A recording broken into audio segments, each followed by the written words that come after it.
Bonjour, c'est Ursule encore. Soyez bénis. On est le 10 décembre 2018.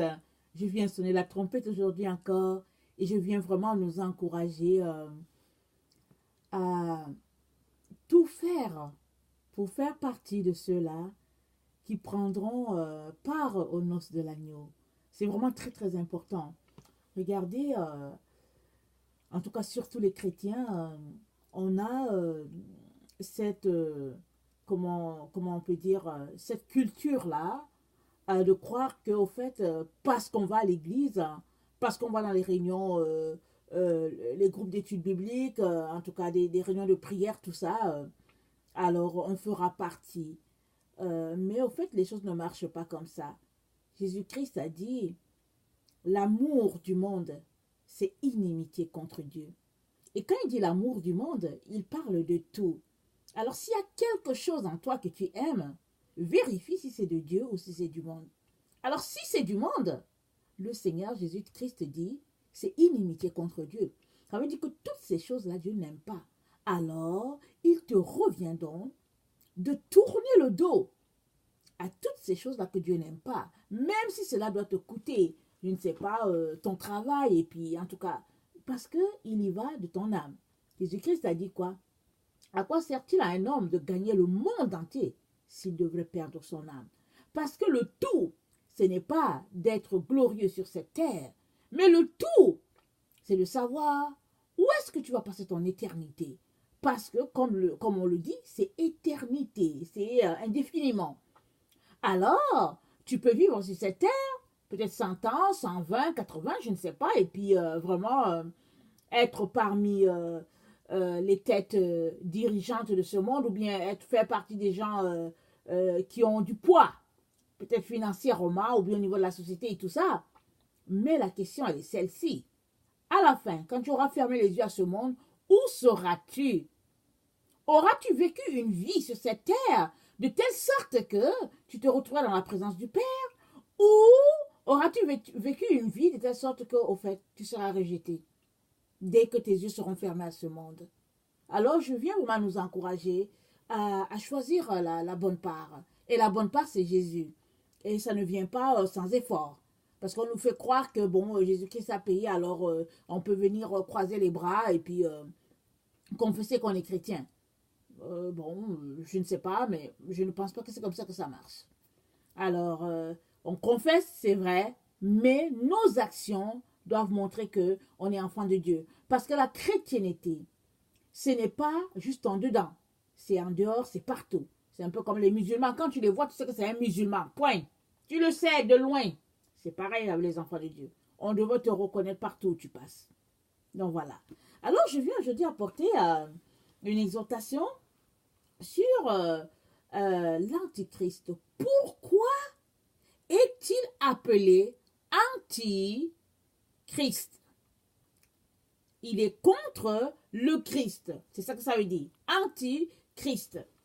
Alors, c'est quelqu'un qui est contre le Christ. Alors, pourquoi est-il appelé Antichrist? Anti, c'est quelqu'un qui est, c'est l'antagoniste.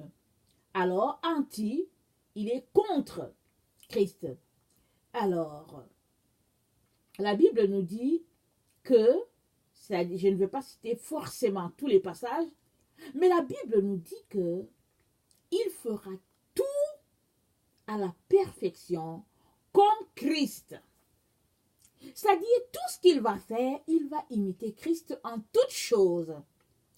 Si vous vous rappelez bien, quand Jésus-Christ est venu, Jésus-Christ a fait des miracles qui n'ont pas été faits dans le temps passé par les Moïse, par exemple.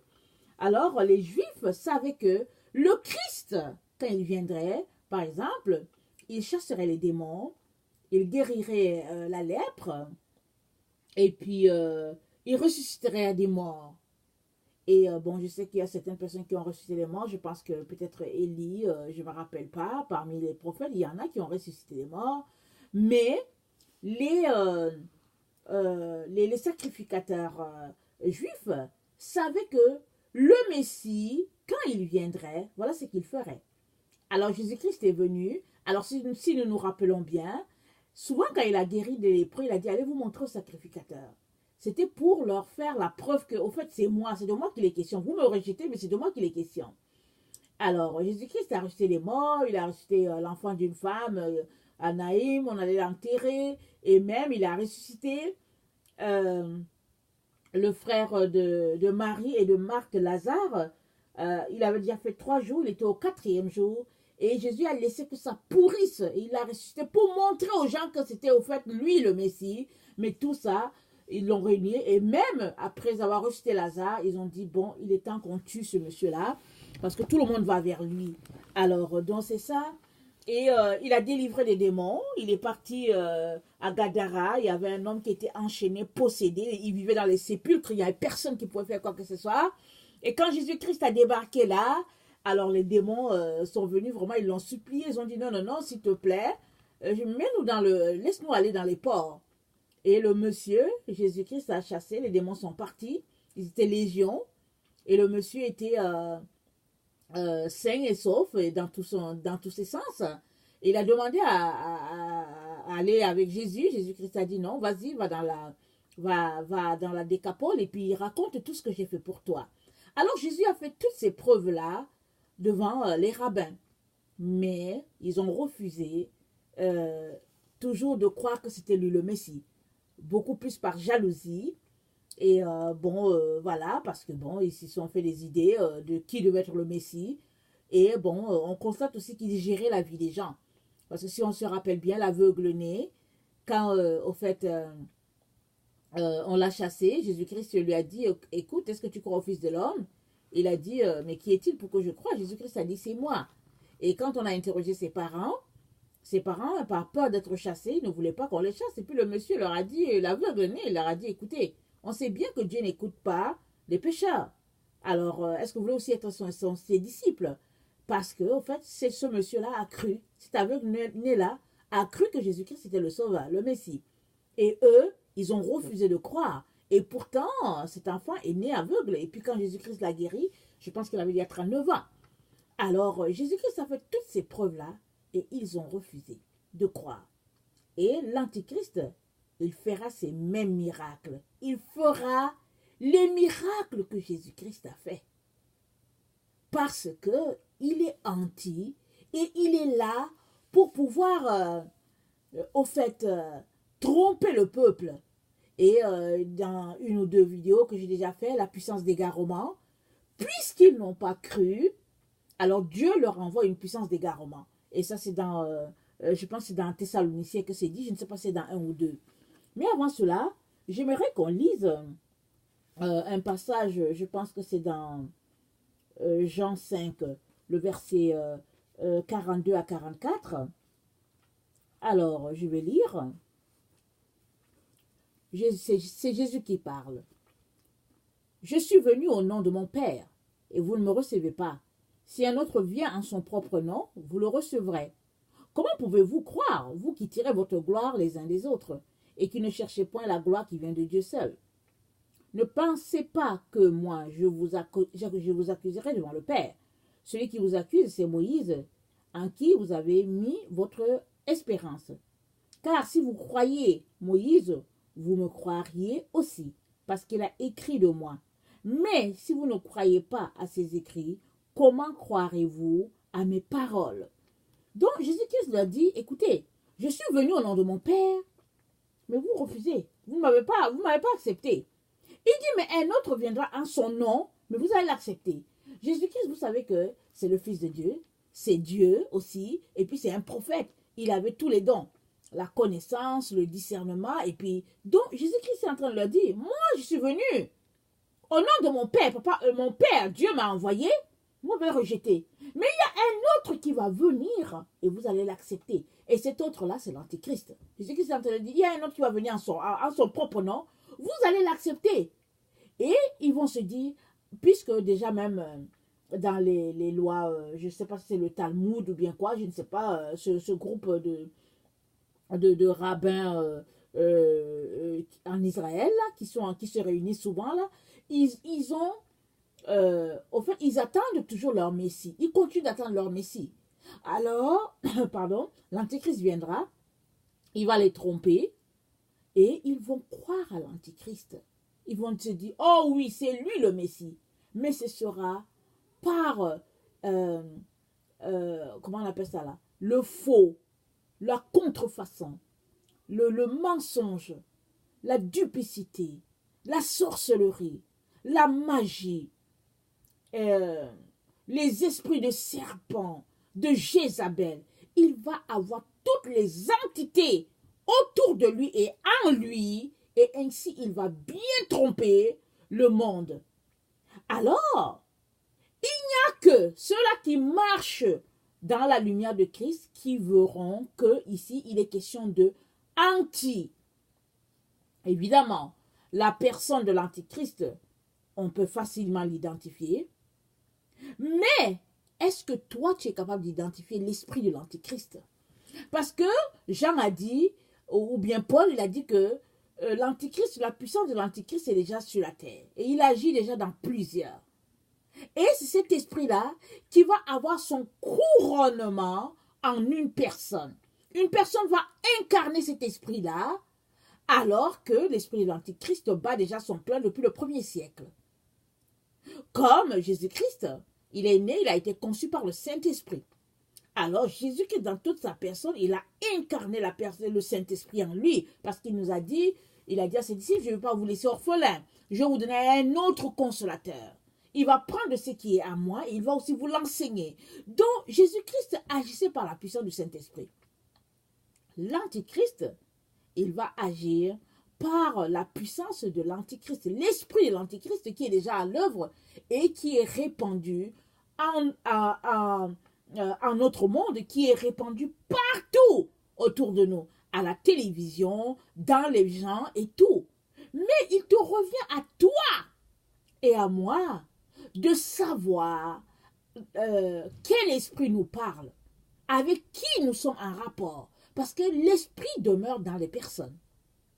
Comme quand les démons ont commencé à crier pour dire non, non, non, laisse-nous aller dans les pourceaux, parlant du monsieur de Gadara. Alors Jésus-Christ les a laissés aller dans le pourceau parce que les esprits, ils vivent dans les personnes.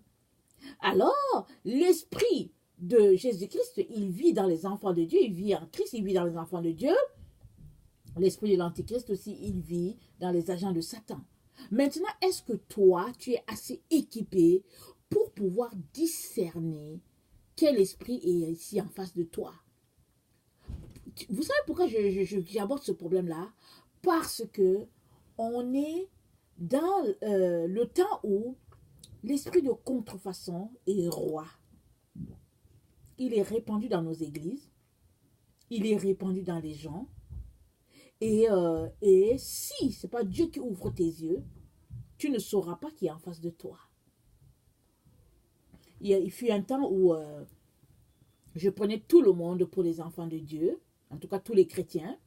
Je les prenais pour les enfants de Dieu, pour les gens qui marchaient dans la pureté et dans la sainteté.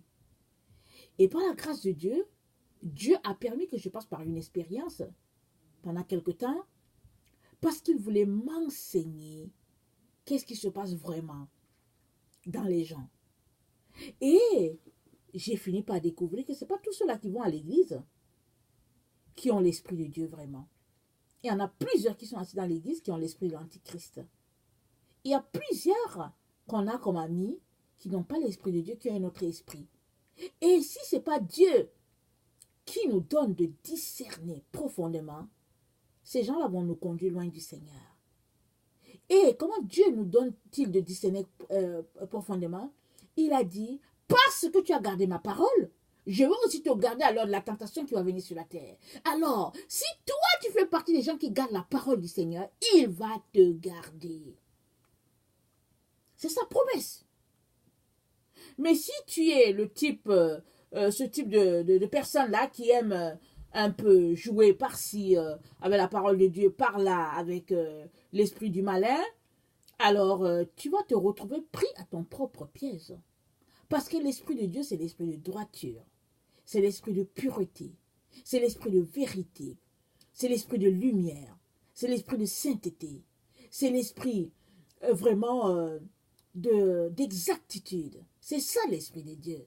Mais si tu es quelqu'un qui aime le faux, tu ne pourras pas t'en sortir facilement. Tu risques d'être pris dans un piège terrible. Parce que justement, l'Antichrist, il est là pour arracher plusieurs personnes et les envoyer en enfer.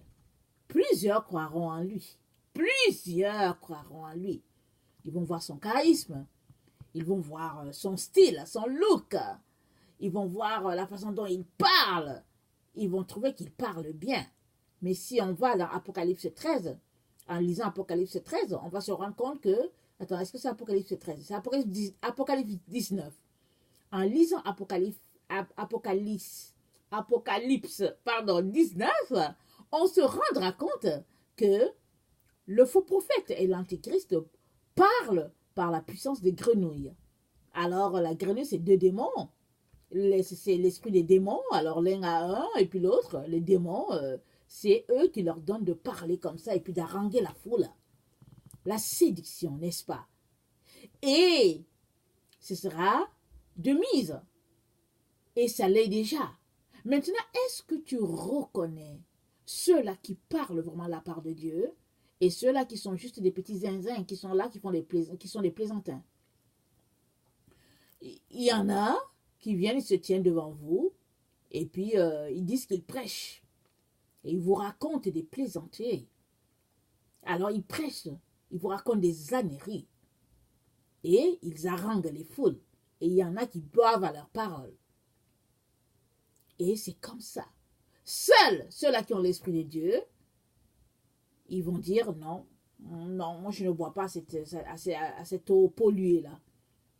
Mais les autres vont boire à cette eau. Ils vont dire, oh, quel bon message, alors que c'était juste un message de séduction pour encore vous mettre des couches de noirceur. Alors, est-ce que vous êtes déjà demandé comment Adam et Ève, qui vivaient dans la présence de Dieu, ont-ils fait pour être trompés par Satan? Comment ils ont fait? Comment?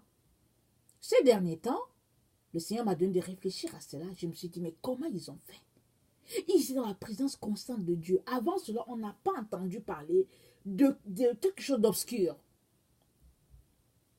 Et ils n'ont pas pu discerner. En tout cas, je parle surtout de Ève.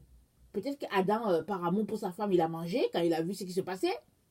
Mais Ève, comment est-ce qu'elle a fait pour ne pas voir que ici, elle avait affaire à quelque chose de faux? J'aimerais ça qu'on lise Ézéchiel 28, le verset 14. Ézéchiel 28, le verset 14. Ça dit ceci, parlant du diable. Tu étais un chérubin protecteur, aux ailes déployées. Je t'avais placé et tu étais sur la sainte montagne de Dieu. Tu marchais au milieu des pierres étincelantes. Tu as été intègre dans tes voies depuis le jour où tu fus créé, jusqu'à celui où l'iniquité a été trouvée chez toi. Par la grandeur de ton commerce, tu as été rempli de violence et tu as péché. Je te précipite de la montagne de Dieu et je te fais disparaître, chérubin protecteur, du milieu des pierres étincelantes. Dieu dit, je te fais disparaître du milieu des pierres étincelantes. Ton cœur s'est élevé à cause de ta beauté. Tu as corrompu ta sagesse par ton éclat. Je te jette par terre. Je te livre un spectacle au roi. Donc Dieu est ici en train de parler de Lucifer qui était un chérubin protecteur. Et évidemment, quand on lit l'histoire de la tentation, l'histoire du jardin d'Éden, de la création et puis de la tentation d'Adam et Ève, quand on lit ça, on se rend compte que, quand on lit, excusez-moi, quand on lit cette histoire-là, on se rend compte que ce chérubin protecteur-là s'est transformé et il a pris la forme d'un serpent, ou bien il est entré dans un serpent et il a commencé à parler à Ève à travers ce serpent-là, et Ève n'a pas discerné. Elle n'a pas discerné. que ce n'était pas le serpent qui était en train de lui parler, ou bien elle n'a pas discerné que, au fait, il y avait son âme à elle était en danger ici. Elle n'a pas discerné. Comment cela est-il possible? Vous voyez, moi je pense que il y a eu, parce qu'il était un chérubin protecteur. Il était appelé, Dieu l'a créé pour protéger. Donc il connaît toutes les façons de faire pour protéger. Vous savez que les anges, ils peuvent prendre plusieurs formes. Malgré le fait qu'aujourd'hui, Lucifer a été dépouillé de tout ce que Dieu, de tout ce qu'il était, de sa position, la propriété d'ange demeure en lui. Alors les anges, ils peuvent se présenter ils peuvent se présenter chez vous avec des ailes, ils peuvent se présenter chez vous sans ailes, ils peuvent se présenter étant très grands, ils peuvent être très petits, c'est-à-dire ils prennent la forme qu'ils veulent selon leur mission. Et Dieu leur a donné cela. Et la preuve est que dans Genèse 6, c'est quand on parle des anges qui sont venus vers les fils des hommes et puis qui ont eu des relations sexuelles avec les filles des hommes. Vous pensez qu'ils sont venus comment? Ils ne sont pas venus sous une forme où les humains allaient fuir. Ils ne sont pas venus comme des gens grands de 5 mètres avec des ailes, non. Ils sont venus sous une forme humaine. Ils sont venus, ils ont peut-être pris la forme de quelqu'un que ces gens-là connaissaient, on ne sait pas. En tout cas, quelle forme ils avaient, mais ils avaient une forme humaine. Pour que ces femmes-là puissent céder. Alors, il faut faire très très attention à qui nous avons autour de nous et quel est l'esprit qui nous tient. Il y a des gens qui parlent souvent des maris de nuit, des femmes de nuit et tout ça. Et ce sont des démons. Et ces démons-là, quand ils viennent, ils prennent la forme de quelqu'un que tu connais. Maintenant, si c'est un homme marié, ils vont prendre la forme peut-être de son épouse et des choses comme ça. Et ils prennent la forme. Et là, comme c'est dans un rêve, ou bien tu dors et tout, tu te dis, bon, voilà, alors que dans la réalité, tu as affaire à des démons. Alors, Ève a été séduite comme ça. Elle n'a pas discerné, elle n'a pas pu voir. Tellement elle a été aveuglée, elle n'a pas pu voir qu'ici, il y avait quelqu'un qui voulait lui enlever sa couronne. Elle est tombée les 2 pieds dans le piège. Alors, si Ève, qui était dans la présence constante de Dieu, est passée par une situation pareille, qu'est-ce qui te dit que toi, tu es assez équipé pour pouvoir t'en sortir? C'est vrai, Jésus est mort pour toi sur la croix. Il a payé pour ton rachat. Et toi, qu'est-ce que tu es en train de faire? Parce que Jésus-Christ a payé pour ton rachat. Qu'est-ce que tu es en train de faire, toi, pour asseoir ce que Jésus-Christ t'a donné? Est-ce que tu passes ta vie devant la télévision? Est-ce que tu passes ta vie à parler avec des gens, au fait, qui ont une moralité douteuse? Qu'est-ce que tu fais de ton temps? Est-ce que tu passes ton temps devant le Seigneur, dans la présence du Père, pour être revêtu de son esprit, de sa puissance et tout, pour que le voile tombe de tes yeux et que tu puisses bien voir? Qu'est-ce que tu fais? Parce que l'Antichrist, il va agir comme un petit Christ. Pas comme un petit Christ, il va agir comme Christ, excusez-moi. Il va agir comme Christ. Bon, les gens vont dire, oh, il paraît que lui, c'est l'Antichrist. Le voilà, c'est lui l'Antichrist. Ça, on peut voir. Mais est-ce que toi, tu seras capable de voir son esprit en d'autres personnes? Et ça, il est très important qu'en tant qu'enfant de Dieu, tu parviennes à savoir quel est l'esprit qui est en moi, et quel est l'esprit en tel, et quel est l'esprit qui est en toi. Il est très très important. Parce que nous sommes vraiment dans le temps où la séduction bat son plein. La séduction bat son plein. Et si ce n'est pas une grâce spéciale, tu ne verras pas qui sont les gens. Nous avons besoin vraiment de prier pour que Dieu nous donne l'esprit du discernement. C'est très très important. Parce que le discernement des esprits, c'est de savoir, oh, que ici, bon, oh, il y a quelque chose qui te dérange, tu te dis, Seigneur, parle-moi. Et tu réussis à détecter l'esprit en présence. Alors, Jésus-Christ est mort et il nous a remis à la situation d'avant la chute. Parce qu'en payant, il a tout payé, il a remis à zéro. Toi et moi sommes exactement comme avant qu'il y ait eu la chute dans le jardin d'Éden. C'est comme ça qu'il a fait. Il a remis la pendule à l'heure. Il a tout remis à zéro. Et nous sommes devant la même situation devant laquelle étaient Adam et Ève. Qu'est-ce que nous allons faire? Allons-nous succomber à la séduction? Ou bien allons-nous réussir à nous en sortir? Parce que, écoutez, Jésus-Christ, après 40 jours de jeûne, a été abordé par Satan lui-même. Il lui a dit, si tu es fils de Dieu, ordonne que ces pierres deviennent du pain. Ça me rappelle exactement la parole qu'on vient de lire ici. Parce que Dieu a dit à ce chérubin-là, il a dit, je te précipite de la montagne de Dieu et je te fais disparaître, chérubin protecteur, du milieu des pierres étincelantes. Et lui dit à Jésus-Christ, si tu es fils de Dieu, ordonne que ces pierres deviennent du pain. Et Jésus-Christ lui a dit, il est écrit et il est écrit. Jésus-Christ a défié cette tentation-là. Il n'a pas plongé dedans. Et même quand il a dit à ses disciples que l'heure était venue pour lui de mourir, Pierre lui a dit, à Dieu ne plaise.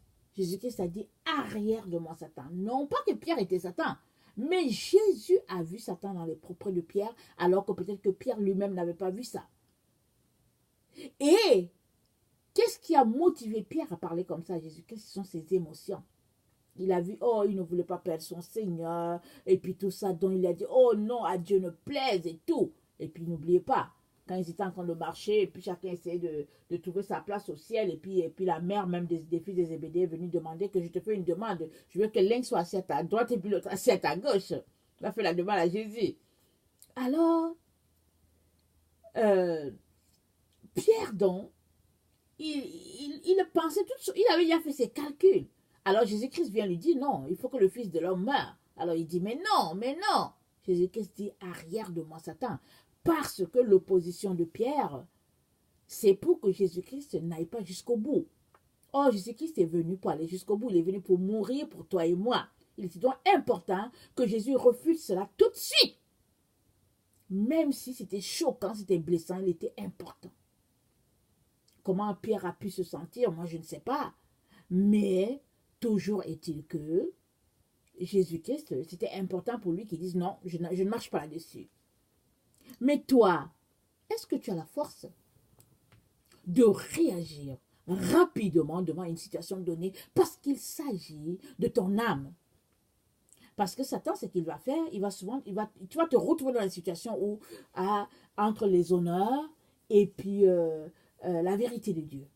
Tu vas te retrouver coincé, parce que Satan, il aime coincer. Et comme nous sommes dans une culture où on aime avoir les bonnes manières, on aime les compliments, on aime qu'on dise qu'on est correct et tout, alors, entre dire non, et puis recevoir les acclamations, on va préférer recevoir les acclamations, et puis on va se dire, oh non, je ne savais comment faire, j'étais mal à l'aise, et tout, et tout. Comme l'histoire d'un pasteur qui racontait, il disait, il s'est retrouvé quelque part, et il a accompagné sa femme, s'acheter une robe. Et là, il attendait dans la salle tranquille. Et puis, il ne regardait même pas les femmes. Il était dans son coin là-bas. Il dit, moi, j'étais dans mon coin tranquille. Et il y a une femme qui sort, qui dit, mais alors, comment tu me trouves? Il dit, un, c'est pas ma femme. Et deux, la femme lui dit, alors, comment tu me trouves? Parce qu'il dit que moi, j'étais assis, je ne les regardais même pas. Je ne m'occupais même pas d'eux. Alors, il vient vers moi et me dit, mais comment tu me trouves? Alors, il dit, j'avais le choix entre mentir et dire la vérité. Il dit, j'ai dit à la femme que, bon, moi, je ne trouve pas ça très commode. En tout cas, moi, une telle robe, je ne la porterais pas si j'étais une femme. La femme était blessée, la femme était devenue rouge, mais il a dit, mais moi, je ne voulais pas. Il dit, non, j'ai dit, je n'embarque pas dans un mensonge comme ça. Et puis, il a changé de place, il est parti. Parce qu'il était là pour que sa femme sorte de la cabine. Et puis, mais il y a une autre qui l'a spoté et puis qui est venue. Question de dire que c'est très important que nous fassions attention à ce qui sort de notre bouche. Parce que l'ennemi va tout faire pour nous coincer. Parce que ici, l'enjeu, c'est la guerre. C'est la guerre de deux mondes. Le monde des ténèbres, la guerre contre le monde de lumière. Et évidemment, le Seigneur nous a déjà dit, Jésus est vainqueur. C'est la lumière qui gagne. Mais Satan ne se décourage pas. Il y a quand même guerre. Alors, est-ce que tu vas préférer redorer ton blason devant les gens que de te tenir et puis faire comme Jésus pour dire arrière de moi, Satan? Qu'est-ce que tu vas faire? Parce qu'il est très important que tu choisisses de la bonne façon, c'est-à-dire la façon de Jésus. Il est important que tu te tiennes sur ta position. Parce que si tu n'apprends pas à te tenir sur ta position, ça veut dire que tu vas accumuler des compromis sur compromis sur compromis et il te sera difficile de sortir de l'esprit de l'Antichrist. J'aimerais que tu comprennes une chose. L'esprit de l'Antichrist a déjà enrobé notre monde. Notre monde est enrobé par l'esprit de falsification. Les publicités, tout ce qui se passe, c'est enrobé. On est tous enrobés de ça. Sauf ceux-là qui disent non, moi, Seigneur Jésus, je ne suis pas dedans. Alors ils sortent de là, et puis ils essaient d'avertir leurs frères et tout. Mais dans ce monde-là, le monde dans lequel on est, la puissance de l'Antichrist, la puissance de falsification, la puissance de mensonge, le duplicata, c'est rempli. C'est rempli. On ne fait que ça. C'est que notre monde marche avec ça. C'est sa façon. Notre monde respire par la falsification, la séduction. C'est ça qui est autour de nous. Alors, il est important que tu te réveilles à cela. C'est très important. Parce que si tu ne te réveilles pas, alors tu risques d'être vraiment désagréablement surpris. C'est pourquoi on appelle l'Antichrist anti, c'est-à-dire que celui qui est contre le Christ. Parce qu'il va faire tous les miracles que Jésus-Christ a fait. Il va les faire. Et son but, c'est d'arracher le plus grand nombre au Père. Et évidemment, il y a beaucoup d'enfants de Dieu qui vont croire. Pourquoi? Parce que comme ils ont rejeté la vérité, la Bible nous le dit, ils ont refusé l'esprit de vérité, ils l'ont rejeté. Alors, Dieu va leur envoyer une puissance d'égarement. Et la puissance d'égarement, ça va se passer comme ça. Tu seras séduit par quelqu'un, tu vas boire à ses paroles, alors que dans le fond, cette personne-là n'est qu'un agent de Satan. Alors, dans 2 Timothée 3, le verset 4 à 5, 2 Timothée 3, le verset 4 à 5, c'est dit ceci. Sache que je vais commencer à lire à 1. Sache que dans les derniers jours, il y aura des temps difficiles. Car les hommes seront égoïstes, amis de l'argent, fanfarons hautains, blasphémateurs, rebelles à leurs parents, ingrats et irréligieux, insensibles et déloyaux, calomniateurs, intempérants, cruels, ennemis des gens de bien, ennemis des gens de bien, ennemis des gens de bien, traîtres, emportés, enflés d'orgueil, aimant le plaisir plus que Dieu, ayant l'apparence de la piété, mais reniant ce qui en fait la force. Éloigne-toi de ces gens-là. Éloigne-toi de ces gens-là. Éloigne-toi de ces gens-là. Parce qu'ils te conduiront loin de ton Seigneur si tu continues de rester dans un cercle d'amis où, au fait, tout ce qui est autour, ce n'est que l'esprit de falsification, l'esprit de mensonge, l'esprit de séduction, et puis bon, voilà. Vraiment, je viens vraiment nous exhorter à crier, à supplier le Père de nous aider à faire les choses qu'il attend de nous afin de ne pas succomber à cet esprit-là. Que le Seigneur vraiment vous bénisse et qu'il vous fortifie. Alors, si toi, tu es quelqu'un qui ne connaît pas le Seigneur, moi, je viens t'encourager à lui donner ta vie.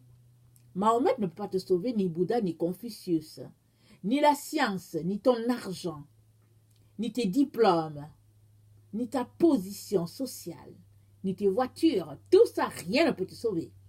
La seule personne qui peut te sauver, c'est Jésus-Christ. Celui-là appelé Yahshua HaMashiach. Lui, il peut te sauver. Alors, il suffit que tu lui donnes ta vie. En ouvrant ta bouche, en disant Jésus-Christ, je t'invite. J'aimerais que tu viennes dans ma vie. J'aimerais te connaître. J'aimerais que tu te révèles à moi. Que tu me dises qui tu es, Seigneur. J'aimerais te connaître. Tu peux être sûr qu'il viendra. Il viendra et tu le découvriras. Et vous allez désormais faire un. Vous serez ensemble. Mais il faut d'abord que tu l'invites. Alors, il n'y a pas d'autre chemin pour le ciel. Il y a un seul et ce chemin, c'est Jésus. Ils nous ont trompés, ils nous ont fait croire plein de choses sur la terre. Et puis, ils musellent plusieurs personnes pour que la vérité soit tue. Mais moi, je viens te dire que la seule vérité, c'est Jésus-Christ. C'est lui la seule vérité. C'est lui le seul chemin. C'est lui la seule vie. Alors, si tu lui donnes ta vie, jamais tu ne le regretteras. Je viens t'encourager vraiment. Alors, soyez bénis. Je vous aime beaucoup et Dieu davantage. Merci.